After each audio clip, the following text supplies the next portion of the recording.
एसियाका दुई ठूला देशहरू चीन र भारतको बीचमा हिमालयको काखमा रहेको नेपालको इतिहास यस क्षेत्रका अन्य देशहरूको भन्दा फरक र बेग्लै खालको रहेको पाइन्छ।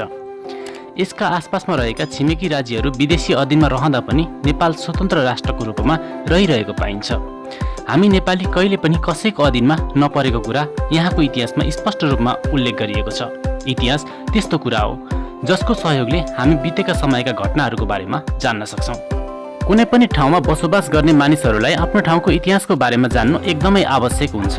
आजको भिडियोमा हामी प्राचीनकालीन नेपालको इतिहास प्रस्तुत गर्दैछौँ। त्यसैले यो भिडियोलाई लाइक गरी तपाईँको विचार कमेन्ट गर्नुहोला। प्राचीन नेपालको इतिहास हेर्दा नेपालमा सुरुमा गोपाल वंशीहरूले शासन गरे, त्यसपछि महिषपाल वंशीहरूले शासन गरे, त्यसपछि किराँत वंशीहरूले, त्यसपछि लिच्छवी वंशीहरूले, त्यसपछि मल्ल वंशले शासन गरेको देखिन्छ। आजको भिडियोमा यी सम्पूर्ण विवरणहरू हामी प्रस्तुत गर्दैछौँ। नम्बर 1, गोपाल वंशीय शासनकाल। नेपालमा सर्वप्रथम गोपाल वंशीहरूले शासन गरेको पाइन्छ। गाईपालक पेसा अपनाएका गोपालहरू जब काठमाडौँ उपत्यकामा बसोबासको लागि योग्य भूमि भयो अनि त्यहाँको भूमिमा आई गाई पालन गरी यहाँ शासन गरेको कुरा नेपालको प्राचीन इतिहासमा उल्लेख गरिएको पाइन्छ। गोपाल वंशका प्रथम राजा भनेर भुक्तमानलाई चिनिन्छ। यिनलाई कुनै कुनै इतिहासका ग्रन्थहरूमा भूमिगुप्त पनि भनिएको छ। राजा भुक्तमानलाई ने नाम गरेका ऋषिले राजा बनाएर भुक्तमान राजा भए। त्यसपछि गोपाल वंशीहरूको राजधानी काठमाडौँको माता तीर्थमा राखियो र माता तीर्थबाट यिनीहरूले शासन सञ्चालन गर्न थाले। प्राचीन समयमा आजको माता तीर्थलाई पद्मकाष्ठगिरी भनेर चिनिन्थ्यो। गोपाल वंशीहरूको सिमाना पूर्वमा दुधकोशी नदीदेखि पश्चिममा त्रिशुली नदीसम्म र उत्तरमा गोसाई कुण्डदेखि दक्षिणमा चितलाङसम्म फैलिएको थियो। गोपाल वंशीहरूले नेपालमा 8 पुस्ताले 521 वर्षसम्म शासन गरेको पाइन्छ। भनिन्छ पशुपतिनाथको ज्योतिर्लिङ्ग गोपाल वंशको शासनकालमा भेटिएको थियो। नम्बर 2, महिषपाल वंशीय शासनकाल। गोपाल वंशपछि नेपालमा महिषपाल वंशीय राजाहरूले शासन गरेको पाइन्छ। महिषपाल वंशीय अथवा भैँसीपालक यिनीहरूलाई अबिर वंशी पनि भन्ने गरेको पाइन्छ। खासमा यिनीहरूले नेपालमा शासन गर्ने थिएनन्। यिनीहरूले शासन गर्नुको प्रमुख कारण भनेको गोपाल वंशीहरू निसन्तान भएर हो। यस वंशका प्रथम राजा बरसिंह हुन् भने अन्तिम राजा चाहिँ भुवनसिंह हुन्। महिषपाल वंशका जम्मा 3 जना राजाहरूले 111 वर्षसम्म नेपालमा शासन गरेको पाइन्छ।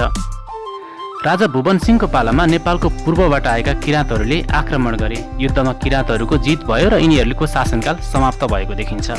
नम्बर 3, किराँतकाल। पूर्वी नेपालबाट प्रवेश गरेका किराँतहरूका प्रथम राजा एलेम्बरले महिषपाल वंशीयहरूलाई युद्धमा जिती नेपालमा किराँतकालीन राज्य व्यवस्थाको सुरुवात भएको पाइन्छ। किराँतकालका प्रथम राजा एलेम्बर हुन्। यिनको राजधानी काठमाडौँ गोकर्णमा रहेको थियो। किराँतकालमा 32 पुस्ताका राजाहरूले नेपालमा शासन गरेको कुरा इतिहासमा उल्लेख गरिएको छ। किराँतकालीन समयमा भएका मुख्य घटनालाई हेर्दा यो समय एकदमै प्राचीन समय अथवा महाभारत युद्धकालीन समय, भगवान गौतम बुद्धको समय थियो भन्ने कुरा स्पष्ट रूपमा उल्लेख गरिएको छ। वंशावली अनुसार 6औं किराँती राजा हुमतीको शासनकालमा पाण्डवहरू वनवास पसेको कुरा उल्लेख गरिएको छ। हुमतीका पुत्र जितेदास्तीले अर्जुनको आज्ञा अनुसार पाण्डवको पक्षमा महाभारत युद्धमा सम्मिलित भएको कुरा पनि उक्त इतिहासमा लेखिएको छ। वंशावली अनुसार गौतम बुद्ध नेपालमा 7औं किराँती राजा जितेदास्तीको समयमा काठमाडौँ उपत्यकामा आएका थिए। मूल सर्वस्तिवाद विनय नामक प्राचीन बौद्ध वाङ्मयमा गौतम बुद्धको जीवनकालमा नेपालको राम्रो उन्नति भएको र यहाँ प्रसिद्ध बौद्ध भिक्षुहरूको आवत जावत भएको कुरा महत्त्वको साथ वर्णन गरिएको छ। किराँतकालमा देशको आम्दानीको प्रमुख स्रोत पशुपालन, कृषि र व्यापार रहेको पाइन्छ। त्यस समयमा नेपालको वैदेशिक व्यापार राम्रो रहेको पाइन्छ। नेपालले चीन, तिब्बत र भारतसँग उनको व्यापार गरेको र त्यस समयमा नेपालको उनको माग धेरै हुने गरेको कुरा उक्त इतिहासमा लेखिएको छ। किराँतकालमा नेपालले राम्रो प्रगति गरेको थियो भन्ने कुरा इतिहासमा उल्लेख गरेको पाइन्छ।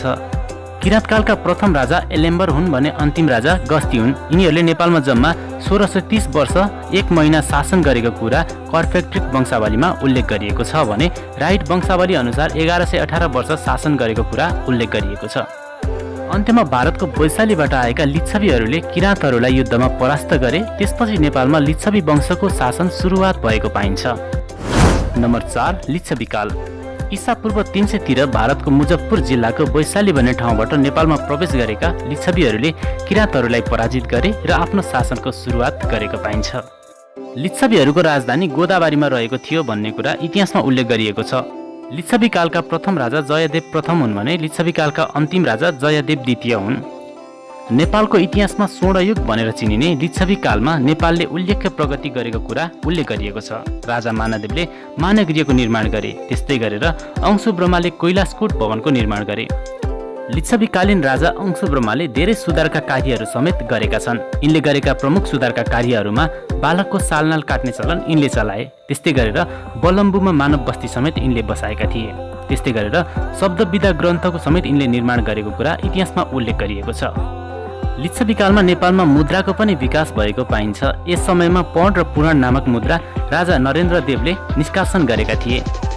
लिच्छवीकालीन राजा मानदेवलाई नेपालको इतिहासमा प्रथम प्रमाणिक राजा मानिन्छ, किनभने चाँगुनारायणमा रहेको शिलालेखमा यिनको उल्लेख गरिएको छ। लिच्छवीकालीन राजाहरूका शिलालेखमा महादण्डनायक, महाप्रतिहार, युवराज, महासामन्त आदि नाम आएका छन्। यी उपाधि र लिच्छवीकालका राजाहरूका प्रशस्ति र चलन मगधी शासन व्यवस्थासँग मिल्दोजुल्दो प्रकारको रहेको पाइन्छ।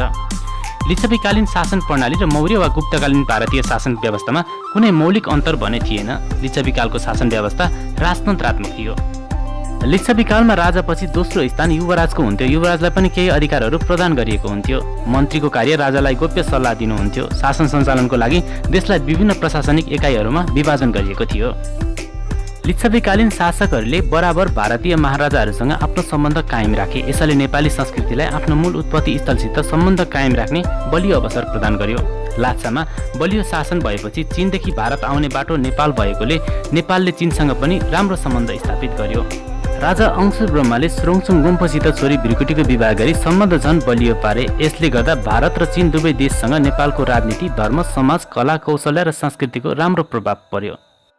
नेपालका लिच्छवी राजाहरूले प्रत्येक शिलालेखमा परिमार्जित संस्कृत भाषामा लेखेका छन्। चाँगुनारायण र पशुपति मन्दिरको निर्माणमा पनि लिच्छवी कला देखिएको छ।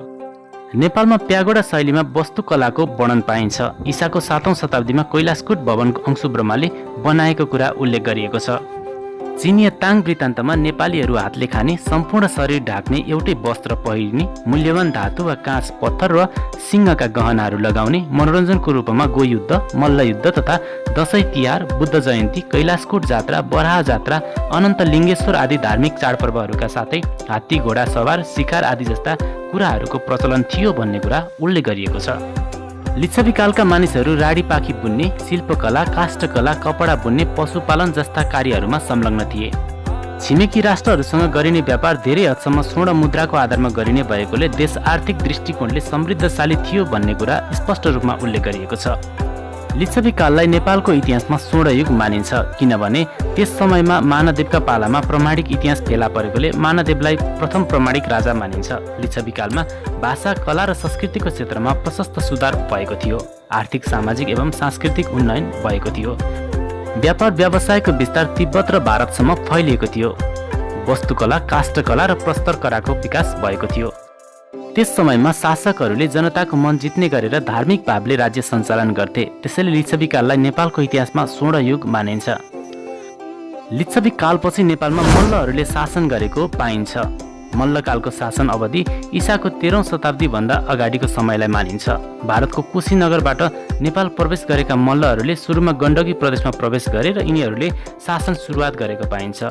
मल्लकालका प्रथम राजा भनेर अरिदेव मल्ललाई चिनिन्छ। नेपालमा धेरैजना मल्ल राजाहरूले शासन गरेको कुरा पाइन्छ। तीमध्ये प्रतापी राजाहरूमा गुणकामदेव, लक्ष्मीनरसिंह मल्ल, काजी भीम मल्ल आदि रहेका छन्। मल्लकालीन राजा गुणकामदेवले कान्तिपुर राज्यको स्थापना गरेका हुन्। कान्तिपुर सहर निर्माणमा यिनले 1 लाख रुपियाँ खर्च गरेको वंशावलीमा वर्णन गरिएको छ। गुणकामदेवले आश्विन शुक्ल पञ्चमीका दिन इन्द्र जात्राको आरम्भ गरे। विष्णुमतीको किनारमा करवीर मसानको निर्माण गरे। नवदुर्गा, रक्तकाली, लुमडी देवीको स्थापना गरे। हिले जात्रा, कृष्ण जात्रा, लाखे जात्रा र श्रृङ्गबेरी जात्रा आदिको चलन समेत यिनले चलाएका हुन्। वंशावली अनुसार गुणकामदेवको शासनकालमा 1800 घरहरू थिए। त्यसपछि अर्का प्रतापी मल्ल राजा हुन् लक्ष्मीनरसिंह मल्ल। लक्ष्मीनरसिंह मल्लले विक्रम सम्वत 1675 देखि 1698 सम्म शिवसिंह मल्लको मृत्युपछि काठमाडौँमा शासन गरेका थिए। यिनको शासनकालमा मच्छिन्द्र जात्राको दिन कल्पवृक्ष मानिसको रूप धारण गरेर आएका थिए। एकजना मानिसले उनलाई चिनेर पक्रेपछि कल्पवृक्षले एउटा ठूलो सालको वृक्ष पठाइदिने प्रतिज्ञा गरे, जस अनुसार सो सालको वृक्षबाट विशेष नाम गरेका व्यक्तिले काष्ठमण्डपको निर्माण गरेका थिए। त्यसपछि अर्का प्रतापी मल्ल राजा हुन् काजी भीम मल्ल। काजी भीम मल्ल अर्थशास्त्रका ज्ञाता, विद्वान, बुद्धिमान, दूरदर्शी एवं व्यवसायमा कुशल व्यक्ति थिए। काजी भीम मल्लको समयमा नेपाल र भोटबीच व्यापारिक सम्बन्ध निकै बढेको थियो। भोटमा व्यापार गरी बस्ने नेपाली व्यापारीहरू बेवारिसे भएको खण्डमा उनीहरूको मृत्युको बेवारिसे सम्पत्ति नेपालले नै पाउनु पर्दछ भन्ने भोटसँगको सन्धि पत्रले काजी भीम मल्लको बुद्धिमत्ता र दूरदर्शिताको परिचय दिन्छ। लक्ष्मी नरसिंहले काजी भीम मल्ललाई मार्न लगाएपछि राजालाई गल्ती गरेको महसुस भयो र राजा पागल भए। भीम मल्लकी रानीले सती जाने बेलामा यो राज्यमा कसैको विवेक नहोस् भनेर श्राप दिएकी थिइन् भन्ने कुरा इतिहासमा पाइन्छ। त्यसपछि नेपालमा 2200 र 2400 राज्यहरू पनि रहेका थिए। सुदूरपश्चिमको कर्णाली क्षेत्रमा रहेका 22वटा राज्यहरू थिए। यी राज्यहरू समय समयमा एक आपसमा सम्मिलित हुने र कहिलेकाहीँ विखण्डित हुने गर्दथे। यी राज्यहरू जैथकको लेकदेखि पश्चिममा 22 थर भएका खसहरूको बस्ती भएकोले यिनीहरूकै नामबाट यी राज्यहरूलाई 2200 राज्य भनिन्थ्यो। 2400 राज्यहरू गण्डकी क्षेत्रमा पर्दथे। जैथकको पहाडदेखि पूर्वमा बेरी काली हुँदै त्रिशुली नदीसम्म ससाना राज्यहरू 2400 राज्यमा गनिन्थे। यहाँ 18 थरीका मगर, 6 थरीका गुरुङहरूको बस्ती भएकोले यी राज्यहरूलाई 2400 राज्य भनिन्थ्यो। त्यस्तै गरेर अन्य राज्यहरूमा तिरहुते वा डोया राज्य पनि पर्दथ्यो। सुदूरपश्चिममा खस राज्य स्थापना भए जस्तै पूर्वी तराईमा विक्रम सम्वत 1154मा राजा नान्यदेवले सिमरनगढमा राज्य स्थापना गरेका थिए, जसलाई तिरहुत वा डोया राज्य भनिन्थ्यो।